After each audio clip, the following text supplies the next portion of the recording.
السلام علیکم، آپ دیکھ رہے ہیں شہدائے کربلا کا مختصر تعارف۔ عبد الرحمن بن عروہ علیہ السلام کوفہ کی بااثر شخصیات میں شمار ہوتے تھے۔ اس کے علاوہ آپ کی بہادری بھی ضرب المثل تھی۔ 10 محرم الحرام کو جب عبد الرحمن بن عروہ علیہ السلام کو اس بات کا یقین ہو گیا کہ فرزند رسول صلی اللہ علیہ وسلم کو قتل کر دیا جائے گا، تو آپ علیہ السلام خون رسول پاک صلی اللہ علیہ وسلم کے دفاع کے لیے میدان کربلا میں اترے، اور بالآخر آپ علیہ السلام نے رسول اکرم صلی اللہ علیہ وسلم سے کیے ہوئے اپنے عہد کو وفا کر دیا۔ خاک کربلا پر عبد الرحمن بن عروہ علیہ السلام کا سرخ خون آپ کی بہادری و شجاعت اور رسول اکرم صلی اللہ علیہ وسلم سے وفا کی گواہی دے رہا تھا۔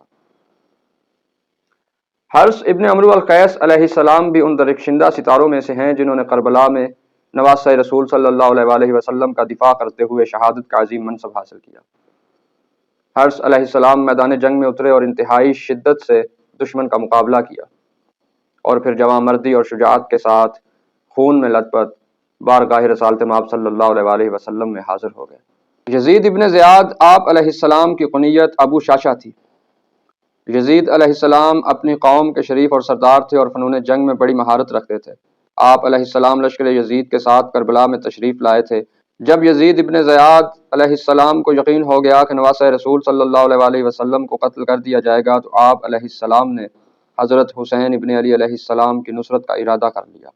ابو شاشا یزید علیہ السلام کو یزید ابن معاویہ کی اطاعت کا حوالہ دے کر قائل کرنے کی کوشش کی گئی تاکہ آپ امام حسین علیہ السلام کا ساتھ نہ دیں، لیکن آپ علیہ السلام نے اس کے جواب میں کہا، یزید لعین کی اطاعت خدا کی ناراضی سے نہیں بچا سکتی، مجھے خدا اور رسول کو منہ بھی دکھانا ہے۔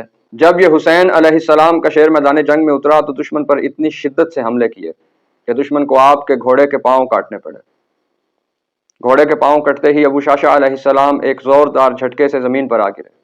اس وقت آپ علیہ السلام کے ترکش میں 100 کے قریب تیر تھے جو آپ نے لشکر یزید پر پھینکے، جس کے نتیجے میں 95 یزیدی سپاہی ہلاک ہو گئے۔ جب تیر ختم ہو گئے تو یزید ابن زیاد نے تلوار سے حملے شروع کر دیے، یہاں تک کہ آپ علیہ السلام شہید ہو گئے۔ خاک کربلا پر ابو شاشا یزید ابن زیاد علیہ السلام کا سرخ روح پاکیزہ بدن حیات ابدی کا ملبوس پہن چکا تھا۔ ابو عمرو نیشلی انتہائی عبادت گزار اور متقی شخص تھے۔ آپ علیہ السلام کی اکثر راتیں ذکر الہی میں بسر ہوتی۔ 10 محرم الحرام کو آپ میدان جنگ میں اترے اور دشمن پر شدید حملے کیے، یہاں تک کہ آپ کو چاروں اطراف سے گھیر لیا گیا۔ اس شدید نرغے میں ابو عمرو نیشلی علیہ السلام کافی دیر تک لڑتے رہے، اور ایک شدید اور طویل تگ و دو کے بعد آپ علیہ السلام نے شہادت کا منصب حاصل کر لیا۔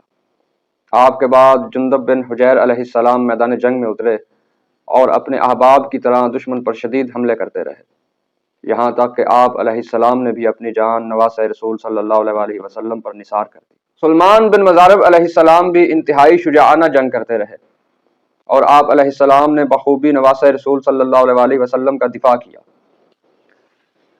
یہاں تک کہ نماز ظہر کے بعد ہونے والے معرکوں میں آپ علیہ السلام بھی شہادت کے عظیم منصب پر فائز ہو گئے۔ مالک ابن عبداللہ علیہ السلام جو کہ 10 محرم الحرام سے پہلے امام حسین علیہ السلام کی خدمت اقدس میں حاضر ہوئے تھے، جب تمام اصحاب باوفا علیہ السلام نے اپنے خون سے اپنا فرض ادا کر دیا تو جناب مالک علیہ السلام روتے ہوئے امام علی مقام علیہ السلام کی خدمت اقدس میں حاضر ہوئے اور یوں عرض کرنے لگے، مولا اب اجازت جہاد دیجیے۔ امام علیہ السلام نے فرمایا، میرے بھائی گریہ نہ کرو، ان قریب تمہاری آنکھیں ٹھنڈی ہو جائیں گی۔ تو مالک ابن عبداللہ علیہ السلام نے عرض کی، مولا ہم آپ علیہ السلام کی بے بسی بے قسی اور آپ علیہ السلام کے بچوں کی شدید پیاس کی وجہ سے گریہ کرتے ہیں، مولا اس کے سوا اور کوئی چارہ ہمارے پاس نہیں کہ ہم اپنی جان آپ پر نثار کر دیں۔ مالک ابن عبداللہ علیہ السلام میدان جنگ میں اترے اور دشمنان اسلام کے خلاف انتہائی جوامردی سے جہاد کیا، یہاں تک کہ آپ علیہ السلام زخموں سے چور گھوڑے سے گر پڑے۔ مالک ابن عبداللہ علیہ السلام نے گھوڑے سے گرتے ہوئے ایک آخری سلام جناب امام حسین علیہ السلام کو کیا، جس کے جواب میں امام حسین علیہ السلام نے ارشاد فرمایا، میرے وفادار بہادروں، تم نانا کی خدمت میں چلو، میں تمہارے پیچھے بہت جلد آ رہا ہوں۔ انا للہ و انا الیہ راجعون۔ جنگ کربلا بہت سے سوالات کو اجاگر کرتی ہے، اور یہ وہ سوالات ہیں جو ہمیں تاریخ اور کتب سے زیادہ خود اپنے آپ سے پوچھنے چاہیے۔ کیا ہم نے کبھی یہ بات سوچی ہے کہ اصحاب رسول صلی اللہ علیہ وسلم کی بڑی تعداد کے ہوتے ہوئے بھی حسین علیہ السلام کو مدینہ سے ہجرت کیوں کرنا پڑی؟ مسلمانوں کے ملک اور مسلمانوں کے شہر میں نواسہ رسول صلی اللہ علیہ وسلم کا دفاع کرنے والے صرف 150 افراد ہی کیوں تھے؟ باقی مسلمانوں نے نواسہ رسول صلی اللہ علیہ وسلم کا دفاع کیوں نہیں کیا؟ کیا حسین علیہ السلام کا یہ قدم حکومت کے حصول کے لیے تھا؟ کیا حسین علیہ السلام کا مقصد صرف ان کے دور تک ہی محدود ہے؟ اور پھر ایسے ہزاروں سوالات ہیں جو واقعہ کربلا ہمارے لیے چھوڑ گیا ہے اور جن کے جوابات تلاش کرنا ہمارے لیے اشد ضروری ہے۔ دعا ہے کہ خدا ہمیں تلاش کربلا کی توفیق دے اور اصحاب حسین علیہ السلام کے رستے پر چلنے کی توفیق عطا فرمائے۔ ایک مشہور حدیث کے ساتھ آپ سے اجازت چاہیں گے، اگلی قسط میں دوبارہ ملاقات ہوگی۔ اللہ حافظ۔ رسول اکرم صلی اللہ علیہ وآلہ وسلم نے فرمایا، بے شک حسین چراغ ہدایت اور کشتی نجات ہے۔